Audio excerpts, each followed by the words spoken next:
When you go through crisis situations, they force you to really do a lot of things. Force you to look at yourself in the mirror. They force you to become very, very self-aware. And naturally, you feel fear. You feel insecurity.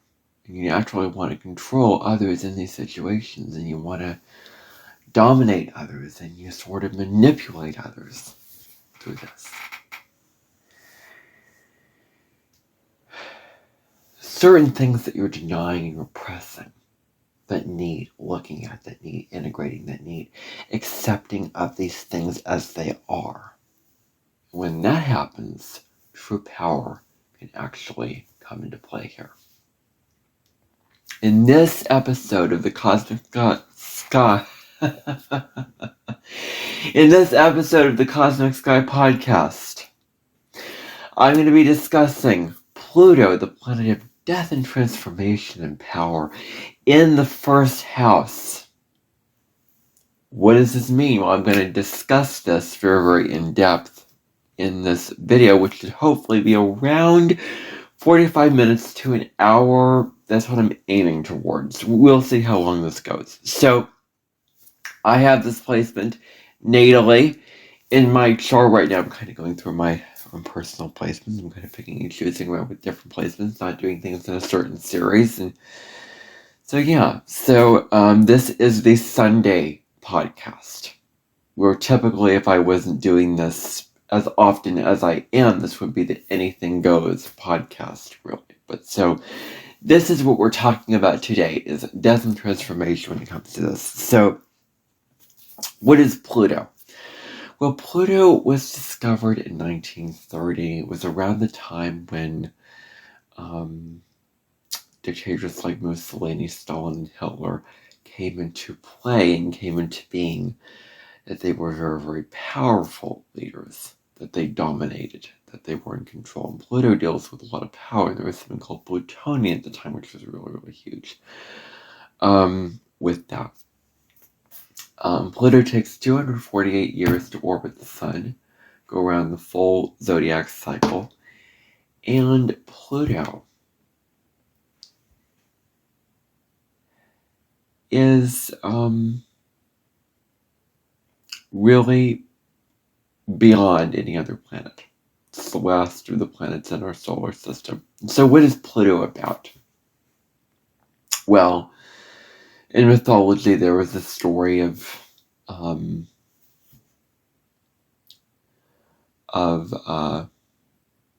Persephone going into the underworld. If I'm getting it right, her name is Persephone. Persephone. I may be getting it wrong, but hopefully I'm correct about that.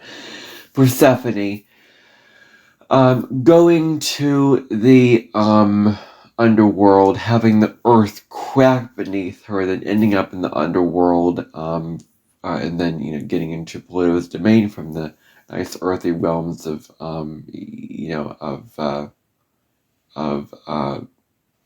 mother,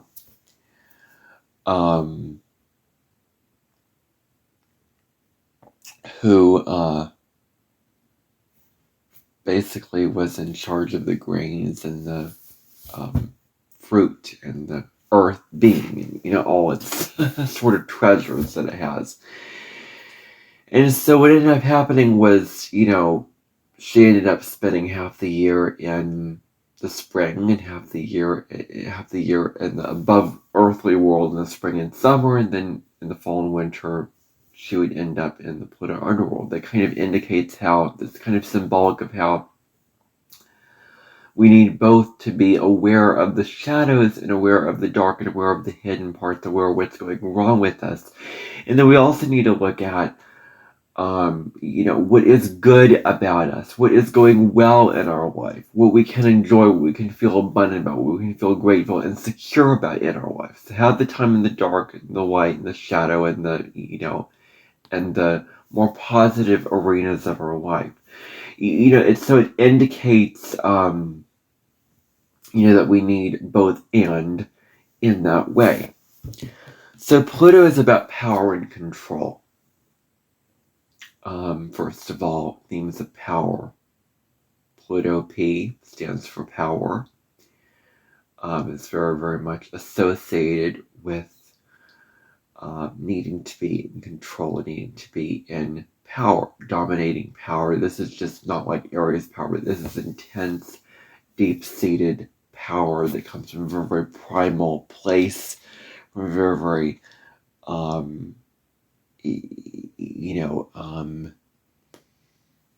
very, very internal, profound place. Pluto also looks at what lies beneath the surface of what is going on in reality. That's what it also looks at. So what is beneath the surface?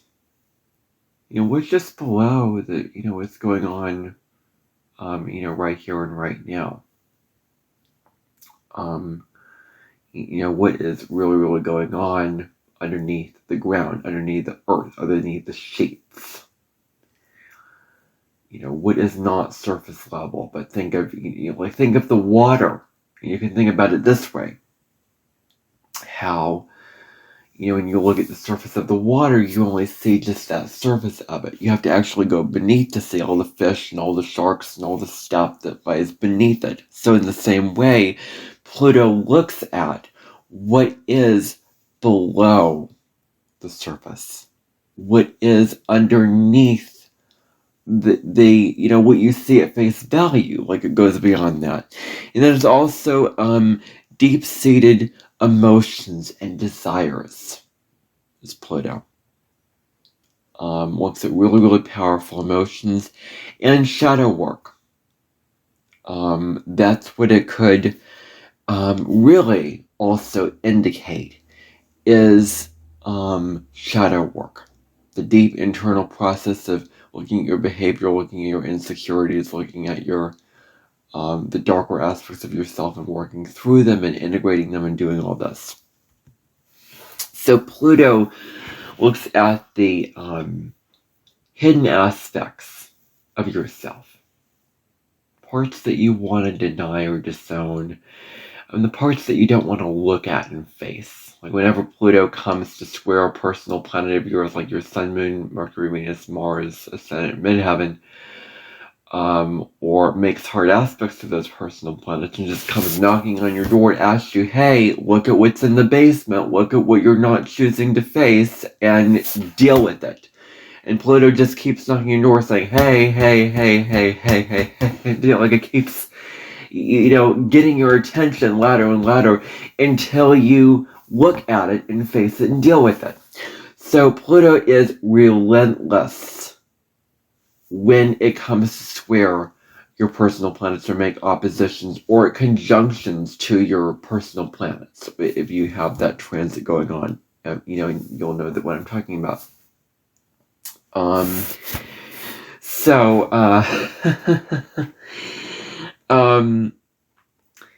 looking at the, looking at dismantling the self and self-empowerment. Looks at really the freedom and the autonomy that you have to make your own choices and to live a sovereign life. And through this transformation, through all this work that you do on yourself, you become self-empowered. Through all this healing of the shadows, through all this stuff, you become self-empowered through all this. So that is very, very important to take a look at when it comes to the energy of Pluto. So let's talk about the first house now. The first house is very, very simple. You. That's what it rules. It's you, your identity. But it's deeper than that. It's your self-image. It looks at how you think about yourself, how you feel about yourself, how you perceive yourself to be, and how you show yourself to the world, like from the outside, from the inside out, how you how you feel about yourself, how you think about yourself, and then how you show that self to the world then. How you, put that self out there to the world, how you project that self and, show that self out to the, the whole of what's going on in your life. It also looks at how others perceive you. It's not only this, but it's how others view you, how others see you. It's also what it's about. How you go about life. What is your approach to life? What is your way of living? That is really what it rules. The final thing that it rules is the emotional responses that are within you, that you feel and that you emote and that you share because of others, because of other people and their, feelings or experiences or, whatever. And this is what you get from others. This is truly, like say you're meeting somebody and you, feel, like you like them, or you feel like they're mean or they're mad or they're distrustworthy or they're, possessive or controlling or whatever. Well, you have that perception and you come to that conclusion, and it comes from you feeling a certain way about that person. And it's not about them feeling that certain way about themselves. It's about you feeling that way about them. It comes from you in your own life and what is really, really going on. So let's delve into Pluto in the first house. The very, very first thing is that your sense of self. Let's talk about your sense of self because this is what's all important. You really, really, truly evolve through intense crisis situations, like intense experiences, like a loss of a job, a loss of your home, those survival situations, getting, somebody kidnapping you or, at worst, like all those situations on, basically, I survived or I shouldn't be alive. Stranded in the desert. Trying to survive out in a harsh environment, for example. I mean, whatever the crisis situation is, you really, really, truly grow through this. Your sense of self is latched onto that experience so much that it gets evolved and it gets looked at with all these experiences going on. Because,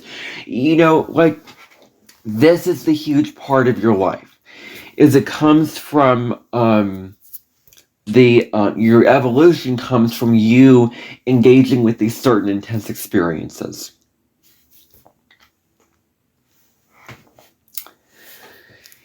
And so you may also, you may command attention without any effort. You may have an allure to you, a magnetic quality to you.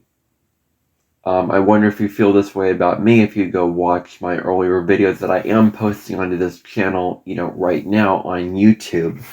I am posting my earlier videos on here because I sort of messed up my original channel. Ruined that, tampered with that. So, there were several reasons why I switched over from that to here. But anyway, maybe you'll look at me and you'll think, well, this person's really, really has a lot of power, has a lot of captivating. I don't intend to be that, but to some I may be perceived as that. And I've never gotten any comments from anybody saying that. But if they do say that, I'm going to say, I have Pluto in the first house, and so this might be why you're saying what you're saying. So, okay. So you may just grab the attention from your life and, what's going on, without, trying to have any effort of doing it. You may just, naturally get the attention. And command it. Well, I want to say command attention. You command attention, out there by others, out there by the world, and what have you. So you command this attention, very, very easily. You're sort of the power dominator. You sort of take, you just sort of step into a room or whatever, and you project this image of power and control and empowerment at best, and force and will and might and all this stuff that you project out into the world, into whatever room you come in. Well, you come into a room and everybody knows that you're there because you command the attention by your presence. It is a potent presence that you have. You are perceived as enigmatic, potent, someone that others cannot turn a blind eye towards. Others cannot ignore your presence. Others see you as you are. Others know you're in the room. Like, everybody will know you're in the room because you command this presence, this very, very powerful presence. You may also be perceived as being very, very strong in yourself and in yourself and your identity and all these kind of things. So you may be perceived as being very, very strong within yourself and strong, without, so to speak. And you may have kind of gone through some very, very difficult situations, some very, very tough situations, some type crisis type situation, something so intense and so extreme. Now, I also have my South Node in Scorpio, so that indicates that in past lives I've probably gone through these really, really intense and dramatic experiences. And so now, in this life, I'm very, very comfortable and familiar with that I tend to want to live in that energy because I've gotten so used to it, because I've probably gotten so conditioned into it. But now I'm leaning towards the opposite of that. But, and I actually had a dream where I brought that up quite a bit, and I bring that up quite a bit in my videos because, it's a huge part of my reality, and that's one of my, one of the placements in my chart that I highly value. But nonetheless, I also have this placement. So there's some similarities here. So, something so, much this way.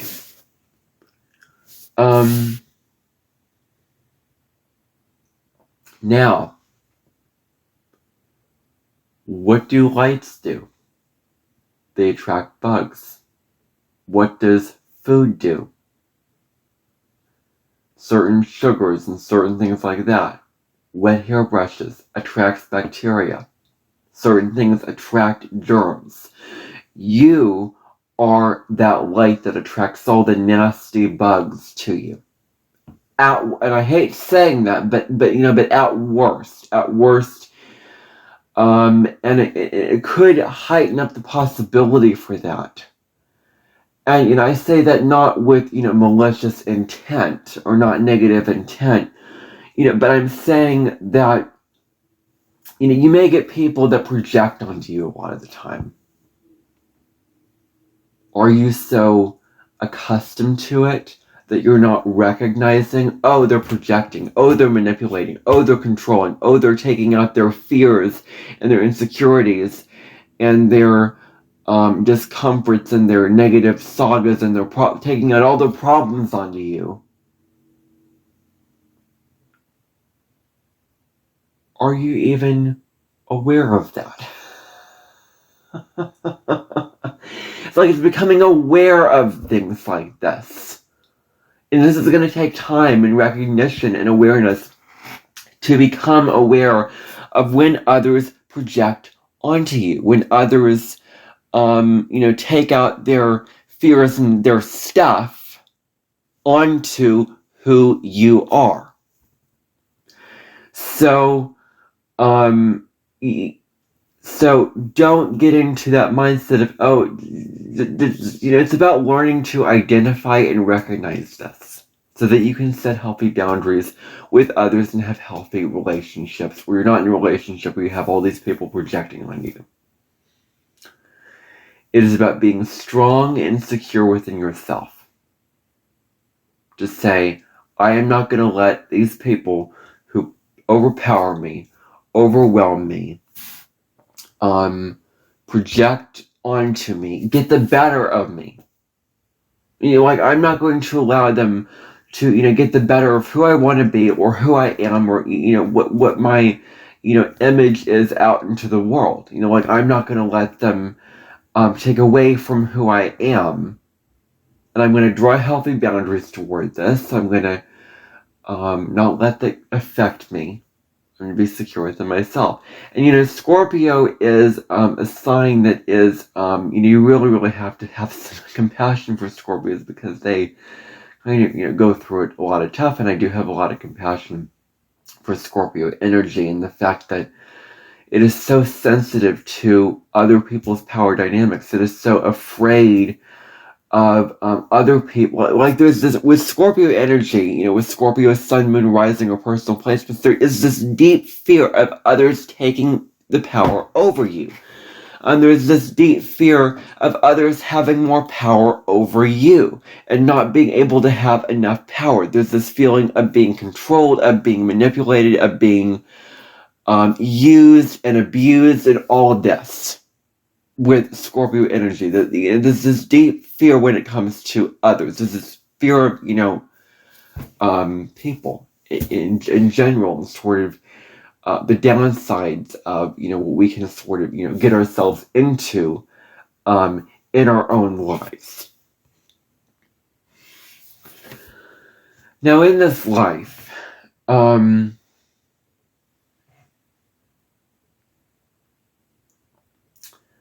you may change your identity quite a bit. That may be a very, very strong case for you. Where you may change up your identity. You may change up your image, your appearance. You may go through, you may be one person with certain likes, dislikes, talents, gifts, and abilities. You could be, you go through different phases in your life. Oh my gosh, does this relate to me completely? You may be, super creative and super dramatic and super, extroverted and out there and very, very uninhibited, not caring what others think. And I'm just expressing your creative self and not, giving a darn about others one way, like how I was during my quote-unquote, maybe this was true, which is not true. I progressed Saturn in Leo, which isn't exactly true, but that's who I was during from ages 7 to 15. I was somebody with very, very creative and very, very loud and proud, and then I became very, very self-critical and very self-conscious and, all these kind of things like that. I'm very, very kind of insecure and modest and calm and more grounded. And so you may go through a lot of changes in your identity in this life. You may be in one identity at one phase of your life and then be in a total another identity in another part of your life. So, so it goes in goes in all these different phases and all these different ways and all these different sort of states of being. And so there may be changes to your self-concept and changes to you being self-aware. And maybe you're not so self-aware at one point in your life and you become more self-aware at another point in your life, at a later point in your life. Now, these crisis situations what they ask you to do, deeply ask you to do, is to transform yourself.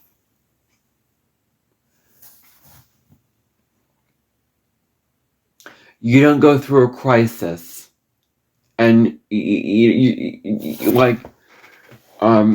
not the same person with who you were when you come out of the crisis to the point that you began the crisis.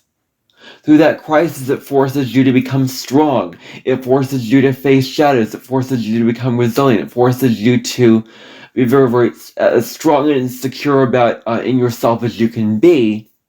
And it forces you to, be very, very,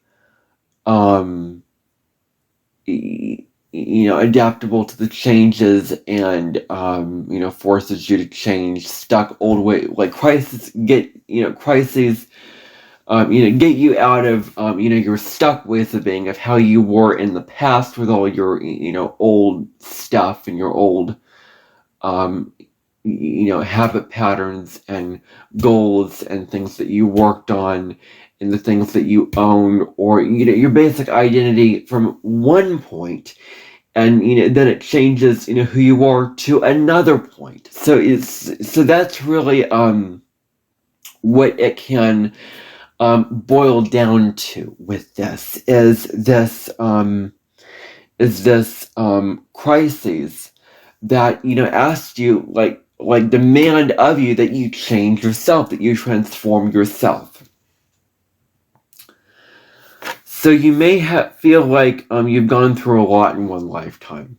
You may feel like, gosh, I've lived through a lot of stuff in my life, gone through a lot of changes, a big life, a big dramatic life, a lot of transformations, a lot of this. That may be a very, very strong feeling with this.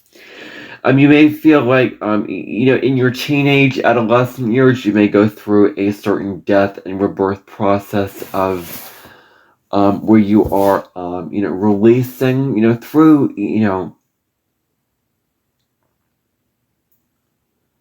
through death and rebirth. What happens is that you take your old self, how you were, your old identity, what you were so familiar with in the past, who you were back then, and then, looking at, oh, there's some changes that need to be made to this. This is not serving me. This is holding me back. This is not true for me anymore. And I'm realizing these truths that may come up that may be very, very shocking, that may be very, very uncomfortable, that may riddle me and get me out of my cage or whatever. Just like these truths that disturb me from, my peace and tranquility that you're looking at within yourself.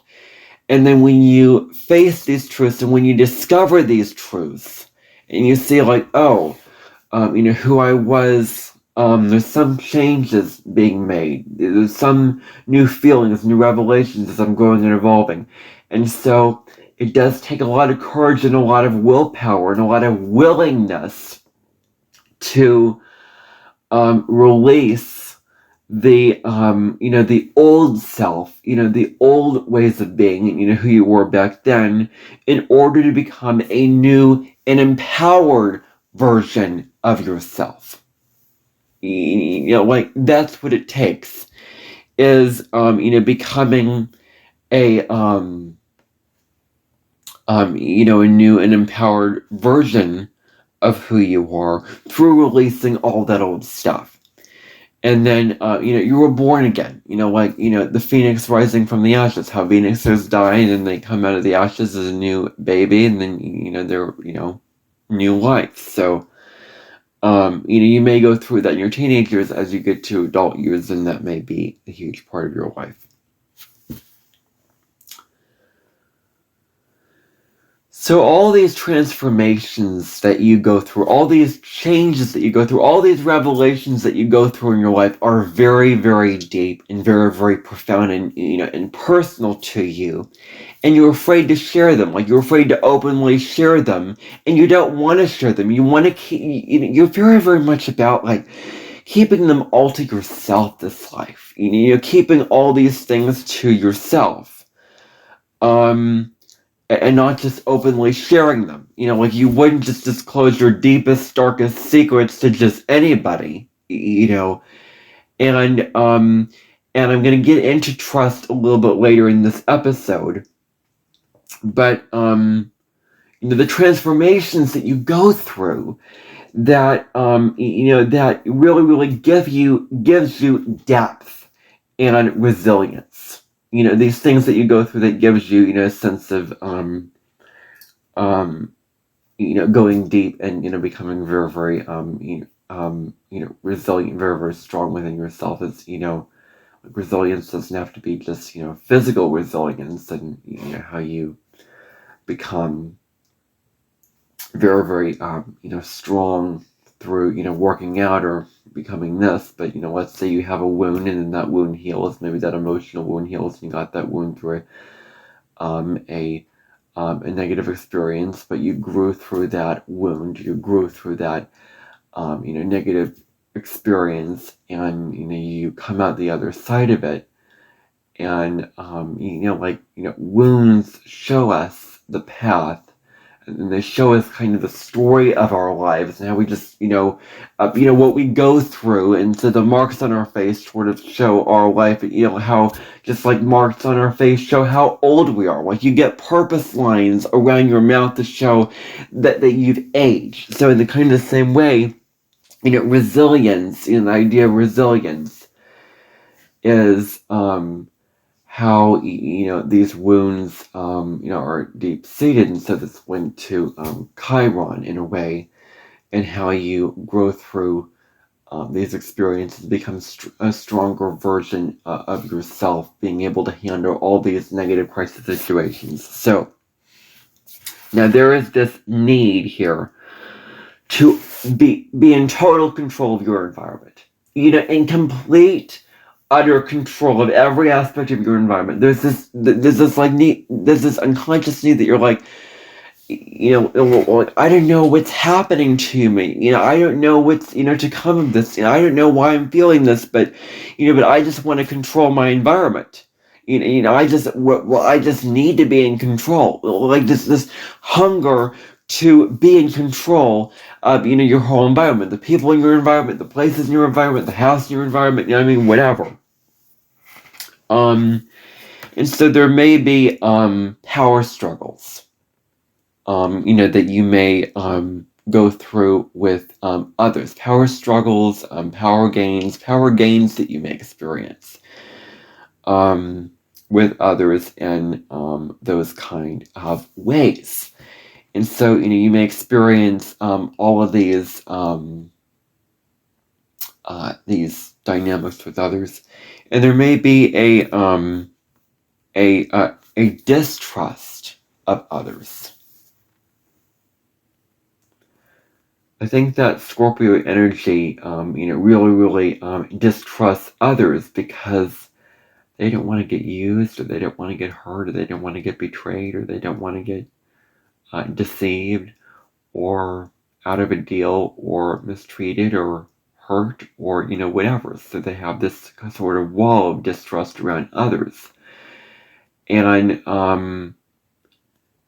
because Scorpios are excellent judges of character, and they're very, very perceptive, and they're very, very they can just like see right into you, and what your motivations are, and what your drives are, and whatever. And in this way, there is this need to protect themselves, need to keep themselves safe, because they feel so vulnerable, and they feel so scared, and so insecure with themselves. And so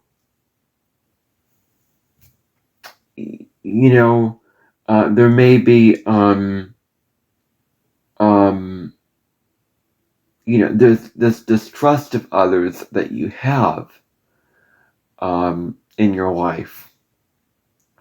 And what it comes down to is it's about just this distrust of others that you may have in this fear of being vulnerable. This is deep. It's hard for a lot of people, but especially for you.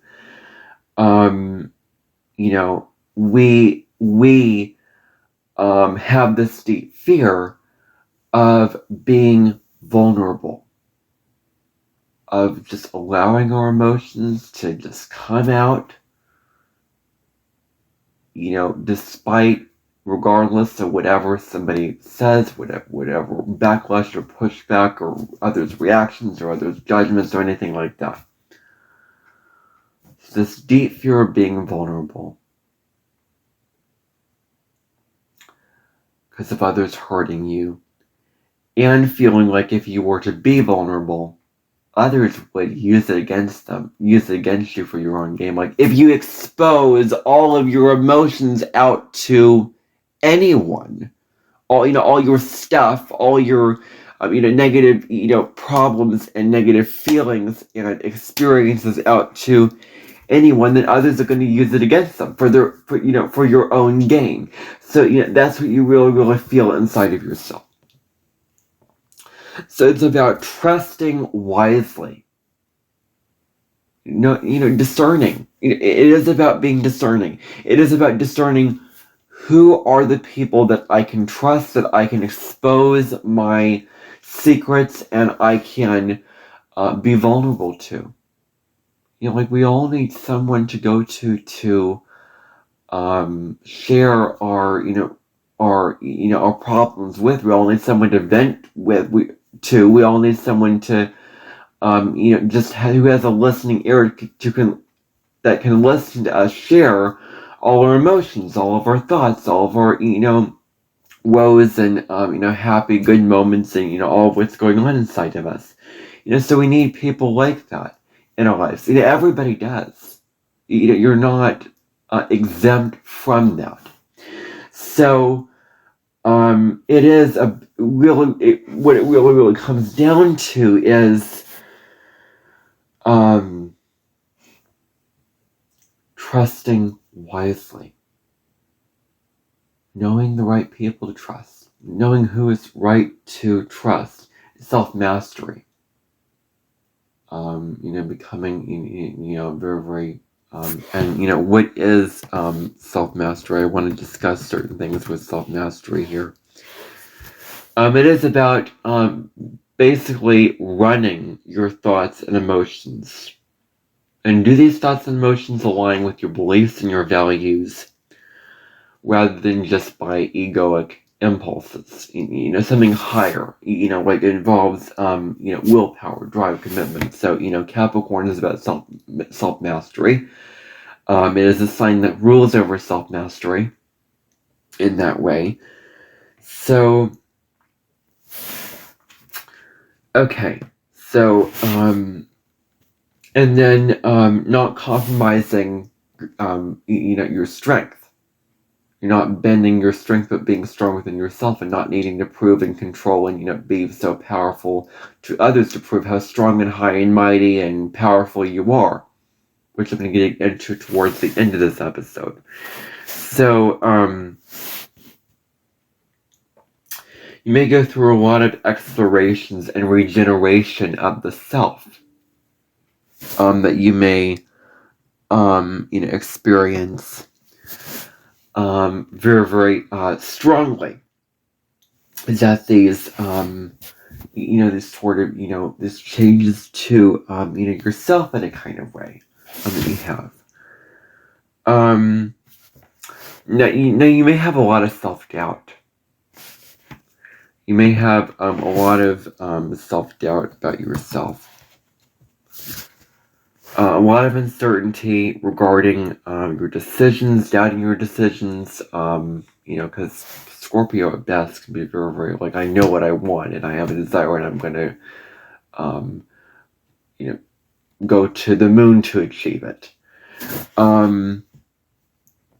So that's what it can really be about.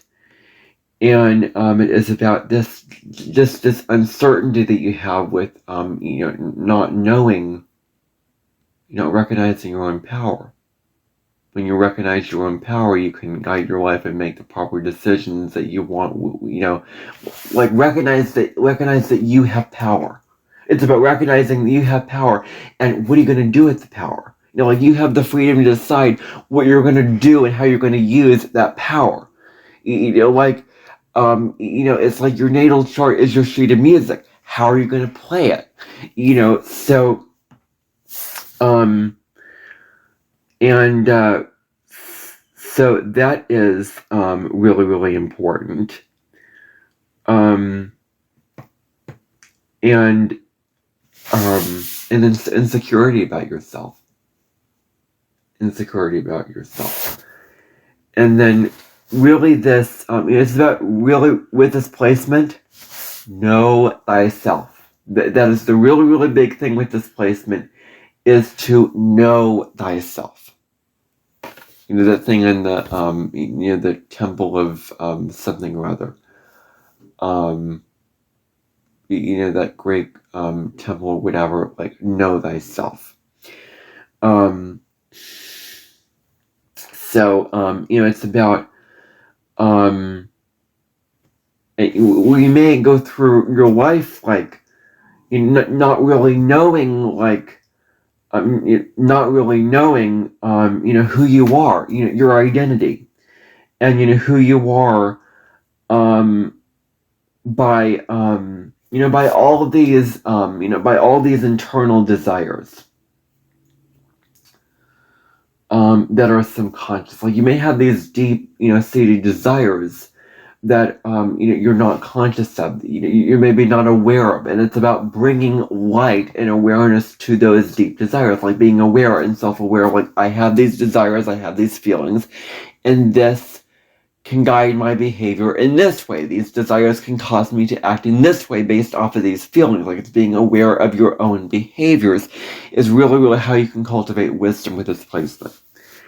And it's about being self-aware, not to manipulate others. Not manipulating others, not, controlling situations, getting into people's heads, getting all, emotional and driving them to do what you want to do because you're tapping into some psychological, deep, vulnerable parts and you're convincing them, and you're sort of a whirlpool, just letting them just go to that whirlpool and then go all the way down to the bottom of it and get sucked into it. So, you're not manipulating others, being very, very aware of that. And so examining what is at the root core of your behavior. What is driving your behavior? What is that deep underlying factor that is driving you to act the way that you're acting, driving you to act that certain way? Like, what is it?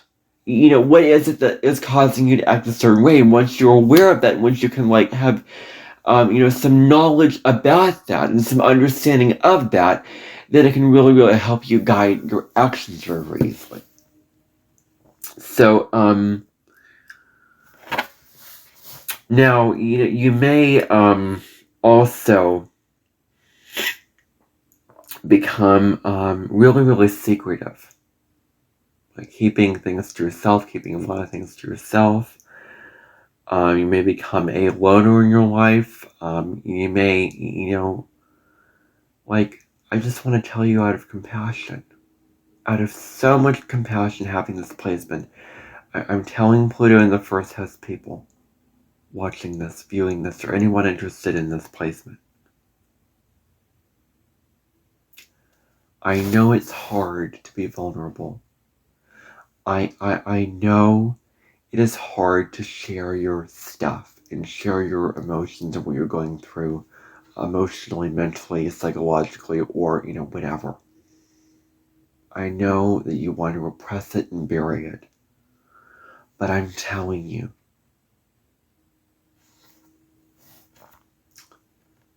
that you're going to feel very, very lonely, very, very isolated if you just keep it all to yourself and you don't just openly share those things and allow others to feel others to empathize, and like when you share things, others cannot read your mind. Like when you share things, then others can help you. Like you're learning this life to break down the walls that you have against others with your distrust. That no, not everybody is vindictive and malicious. Not everybody is out to get you. Not everybody is going to hurt you. Open yourself up to the people that you care about, your family, your friends who understand you, who get you, that you can share your deep, dark secrets with. And trust that they will be compassionate. Trust that they will be kind and hold space for that. And trust that they will want to help you out and support you in those kind of ways with that. So with this, there is this, that maybe you feel a deep soul need, like, connecting with others, like not putting yourself in isolation. So, like, you don't need to self-isolate. You can connect with others in your life and you can share all these things. Don't you want to feel more connected and feel more secure? Well, if you keep all these things buried and repress these things, then you're not going to feel that. So, you might as well just be open about it and just be willing to share these things. And it's about having the willingness and the courage to do it. And I know that it's hard, but it's about being courageous enough and willing to do it because you want to feel more secure. You want to feel more whole. You want to feel happier and more content. You want to feel more at peace with yourself. And one of the ways that you can do this is not only working on yourself, but also you don't have to do it alone. You don't have to go it alone. You can connect. You can open up. So that's what I'm saying here. It's also important to draw boundaries. Just like opening up, it's very, very important that you draw boundaries to those who bring out your shadow side. Like if there's anyone in your life that brings out, that you notice that brings out, your vindictive or mean or negative or or evil, well, maybe not evil, but controlling or possessive side of you, your dark side, like brings out your dark side, and only you know what that is specifically with whatever situation in your life. And this is very, very general. I don't know what your life is. Like you only know what that is because you live in your life. So drawing boundaries and just not allowing yourself to get swayed by the people who can easily bring out the shadow part of you. It's also important to have an empowering philosophy of life.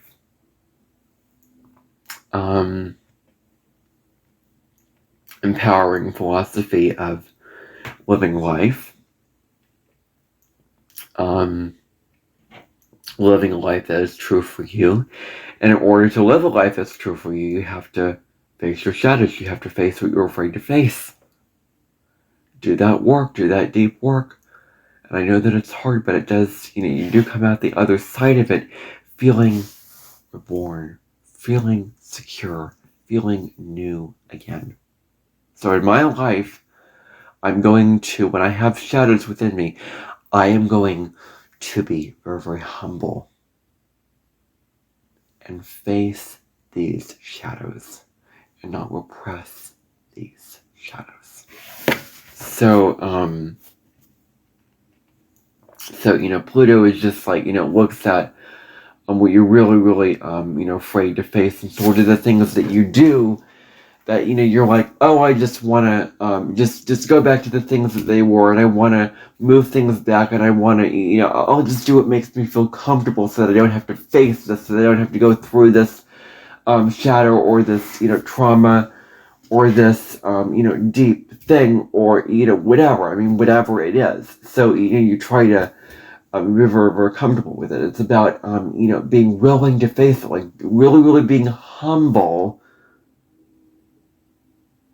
and surrendering enough to face this shadow. And that is way easier said than done. Way easier said than done. I can tell you that right now. So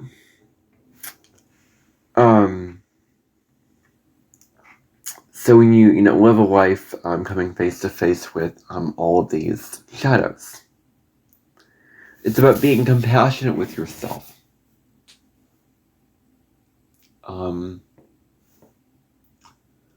Being very, very compassionate with who you who you are, as a person. Being very, very compassionate with okay, I'm doing it again. I'm pausing because I have that's an insecurity that I have, because I feel that I need to squeeze out every point, and I can just simply say being compassionate. You can understand that. I pause and I do this because I feel like I'm trying to look for things to say, I'm trying to look for things to explain and expand upon every point that I make. So, it's okay for me not to do that all the time. It's pretty simple to understand. Be compassionate with yourself. And it's also about living independently from, be aware of your own behavior, like how I was aware by my own behavior right there. Be aware of, your words and your actions and why you do what you do. It is so empowering. It is so empowering to have that awareness. It is so empowering to be aware like that, and about that. So, and live independently from others. Living independently,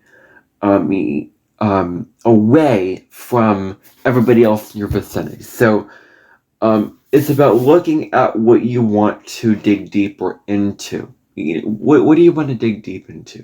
Scorpio and Pluto is about not going surface level, but digging deep, taking the deep dive. Pick a subject matter or an area of life or a mystery of life you want to dig deep to. It's about being willing to go through death, rebirth, and transformation. You're very, very, you're also very, very psychologically deep. Having deep thoughts about things.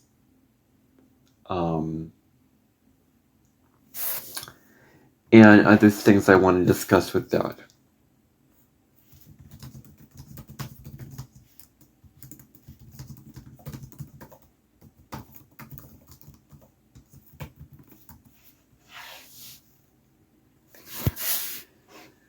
So, you may be very, very interested in exploring your unconscious.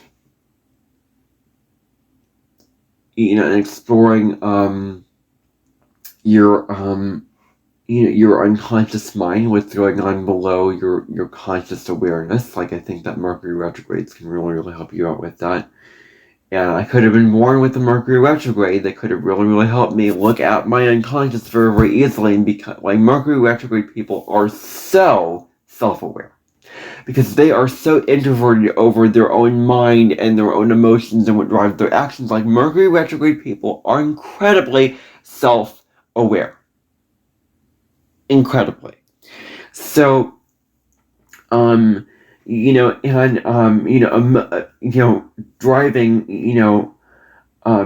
at your motivations, looking at your, hidden, emotions beneath, your behavior. So it deals with self-awareness. It all comes back to that.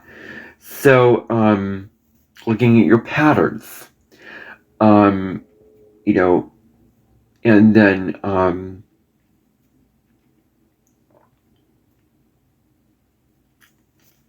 then shadow work is also very, very strongly linked up to that.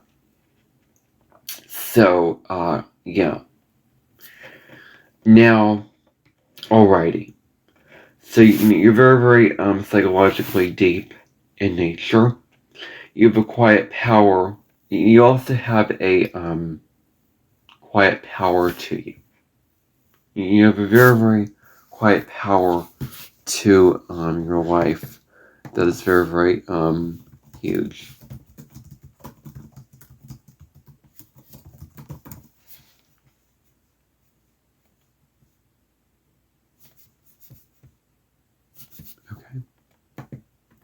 All right. So you have a quiet power to you. Like, you just, like, you don't need to say anything. And yet others know that you are so powerful. You put on this image of being this really, really intense, powerful person. This may bring out, people may be admired by this. People may be afraid of this. People may completely just put their hand up to it and just push it away and reject it because of this. And I had somebody told me when the South Node was in Scorpio at the beginning of my nodal return back in 2022, and it was actually January 2023 when it was exact in my chart, but somebody told me, like, you kind of put on this image of, like, secret keeping, like, you kind of, like, seem like you're up to bad business, or you're, do bad things. So, like, okay, that's your perception of me. That's your perception of me, as you are a person saying that. And that is not me. I do not perceive myself as being,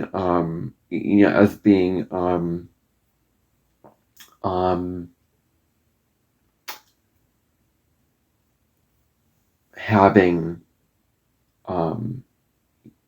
that kind of power. To some, maybe. To some, not so much. Barely anybody in my life has told me things like that. Nobody except for this person has said that in my life, so they're good. It's about knowing that opinions are opinions, about knowing who you are and being secure in yourself and not allowing others' opinions to make you feel insecure, and then you possess and you do all this stuff. So, individuals with displacement can utilize their inner strength and their ability to transform very, very easily. And they can step into their power. It's about stepping into your power without being afraid of it. Without being afraid of how you're going to use it, how you're going to dominate, or, whatever. It's about being willing to work with the energy of change. It's about being willing to transform. That's what it all comes down to. The more that you are willing to transform and let go of the old to bring in the new, and to embrace the new and all these kind of things, then the easier, the better your experience of life will be. So, be willing to change, be willing to transform, and accept that change is a part of life. It is a part of life, and it is a part of your life. So maybe embrace change, but just accept that it's going to be part of your life. That nothing is meant to stay, like everything is, like, nothing is meant to stay the same. Like, everything changes. There are certain things that do not change, but there are things that do change easily. So, and you are somebody that has the power to change. You are also in that sort of pool of the things in the aspects of life that changes. So, accepting transformation, very, very huge. Every brick that is demolished from the building from that building is destroying a false sense of self. And I want to discuss this.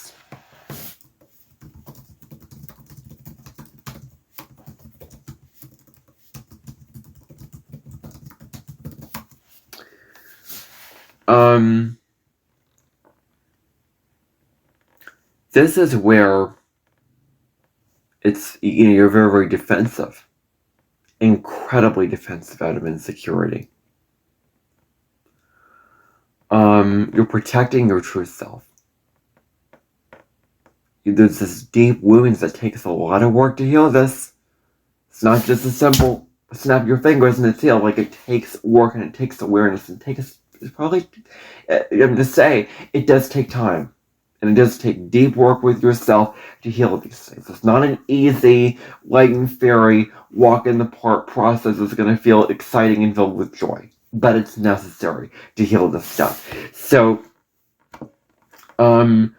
protecting the vulnerable, true part of you from from things like trauma or others controlling you, that's dictating what you should live your life. And so often narcissists, when others attack them, then they lash out or they cut you out, or they because you are basically triggering a deep wound, and they need to feel good about themselves, and they need to puff up themselves and protect themselves, be strong in their identity, because they're not facing their shadows and facing those wounds, vulnerabilities, to then drop in and do that work to then feel secure about themselves. So, it's kind of fake. It really, really is. It is very much fake. Okay. Now, just thought I'd go into that here.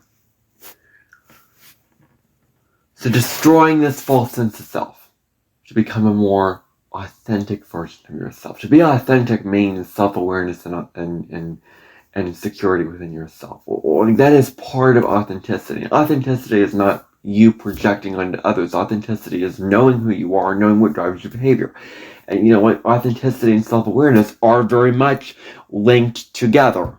So, you're here to become a more authentic version of yourself this life. And so, emotional resilience is really what this, comes down to.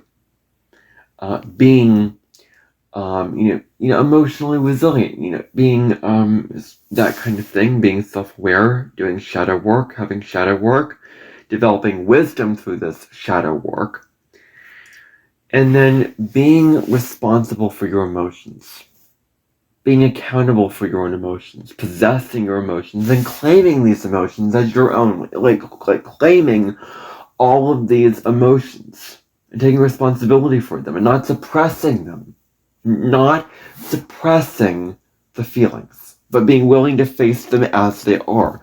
So you're also looking at, when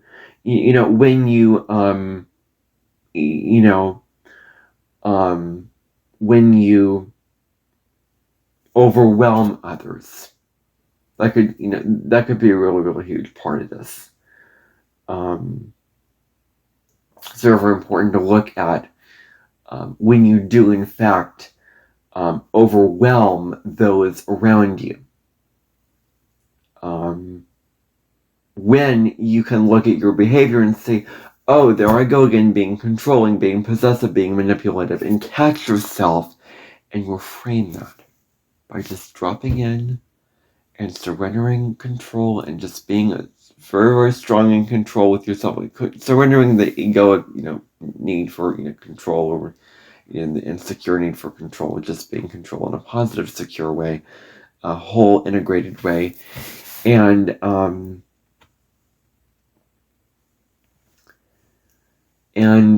when others start to notice things that you were not previously aware of, that if you truly drop in and if you are self-aware of yourself and you are authentic to yourself, like the thing that I did explain in my privacy podcast on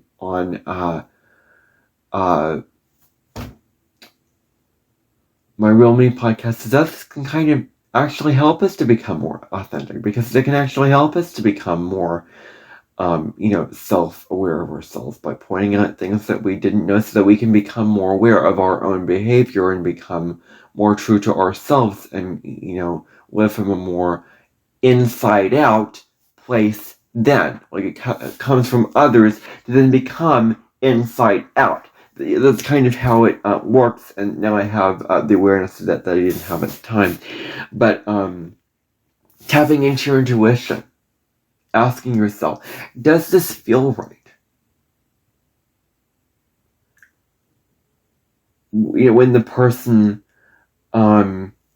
tells you, like, hey, you're manipulating, or you're controlling, or I feel hurt by you, like, does it feel like, oh, it's just their opinion and they're lying and they're projecting, whatever?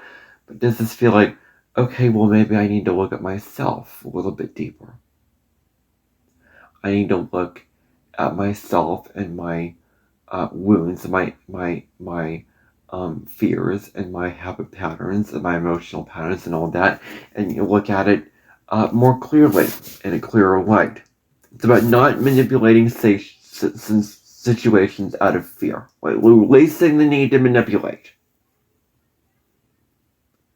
This is also a Scorpio South Node tendency that I am learning to not, manipulate others, and I have that tendency to, want to, manipulate because of that Scorpio energy. And I have Pluto in the first, so wow, is this profound that I have Scorpio South Node, Pluto in the first.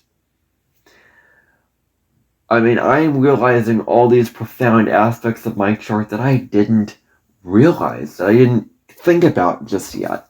So, as you go through life, you learn. It's a process of, how you start at one point and then you grow through, becoming more aware and, becoming more knowledgeable and discovering all these kind of things like that. So, at the right use of power. Having the right use of power, using your power wisely, not using it in a controlling way where you're taking control of others and you're possessing others and you're projecting onto others and controlling them, like needing to have and you're projecting to have a sense of like needing to feel secure about yourself, needing to have control about yourself, but it's false. It's to put others down and make yourself bigger, to then make others smaller, to make yourself feel good about yourself again. Like when somebody hurts a narcissist, they want to project their fears and wounds and insecurities, and they control whatever, and they lash out because they didn't want to restore themselves to that sense of security, but it's a deep wound that it does take work to unlock that it's about the therapist finding the finding your heart in the storm of rocks and ice and unlocking that heart. So your presence and your presence and existence alone is powerful. You don't need to prove your power or work at your power. Just you being is powerful. Can you step in a more whole, calm, grounded, secure way of using your power? That is going to be your challenge and your sort of learning curve this lifetime. Alright, so that is what I have to say on Pluto in the first house. I hope that you found this valuable and interesting and worth your time and energy to watch and listen to. Please share this for anyone who has this placement or is enthusiastic about astrology. You can subscribe to my channel. You can. I really, honestly, I would encourage you to subscribe to my channel because I do want to reach 1,000 subscribers as soon as I can get it. And I would also encourage you to follow me over on Instagram because I post the pictures with the summaries, and I also update my stories with different kind of posts there. I have some stuff going on Instagram. And my following right there now is really, really lacking. It's just in a very, very stagnant place. I would really, really appreciate some support over on Instagram. I think that you'll be able to find it, below this video. Find the link to Instagram. Otherwise, maybe I'll link it. I don't know. But subscribe to my channel and do all that. And I will see you on tomorrow's episode of the Cosmic Sky Podcast. And I may do an episode on synastry aspects, which is synastry is astrology relationships from one person to another. And I may discuss Saturn, the Sun conjunct Saturn, and how someone can lead you to discipline, but also control and hold you back in this life. So those are some of the themes that I may be discussing on tomorrow's episode. But anyway, bye for now, everyone. I'll see you in the next episode of the Cosmic Sky Podcast.